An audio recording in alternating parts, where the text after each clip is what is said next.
Efa folo hatramin'ny 12 isan'andro eo sisa tao anatin'ny 3 andro ny isan'ireo olona vaovao vao marina fa mitondra ny tsimon-karetina coronavirus, hoy ny ministry ny fahasalamam-bahoaka profesora Antrala Jean-Louis Rakotovao androany talata. Nolazainy fa efa nidina ny antotanisa raha oharina tamin'ny tranga tamin'ny volana janoary lasa teo. Marinina fa tamin'ny faha 1 ny volana janoary no ambony indrindra ny isan'ireo tranga vaovao satria 1.30 ny isan'izy ireo. Manaprofo fidina ny antotanisa io fa mandray ny andraikiny sy manao lahara-pahamehana ny fahasalamam-bahoaka ny fitondram-panjakana hoy hatrany ministry ny fahasalamam-bahoaka. Araka ny fanambarany dia manomboka miroso amin'ny famaritana ny pakiady entina miatrika ny valanaretina COVID-19 mandritra ny vanim-potoana ny ririnina ny eo anivon'ny ministera amin'izao fotoana izao.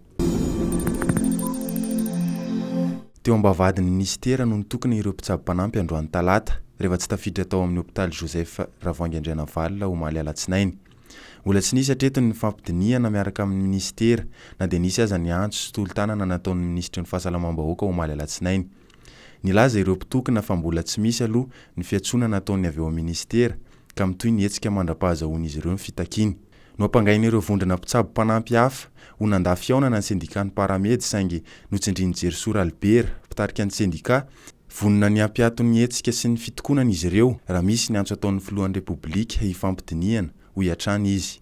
Niatrana teo Ambohida nitandro ny filaminana ireo mpitandro ny filaminana nandritry ny hetsika nataon'ny mpitsabo-panampy ity.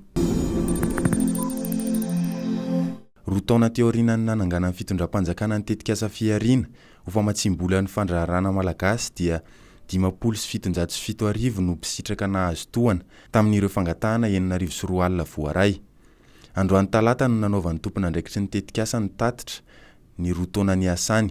Voalaza nandritra io tatitra io fa asa mivantana maherin'ny 7 no niforona no ny tetikasa ary mihoatra ny 7 alina kosa ireo asa ankolaka naterany. Sehatr'asa maro samihafa no ny antefan'ny tetikasa fiariana fa ny sehatry ny fambolena sy fiompiana no tena misongadina sy nahazo fanampiana betsaka indrindra. 7.50 isanjato ho an'ny fambolena ary 4.50 faingo 7.70 isanjato kosa ho an'ny fiompiana.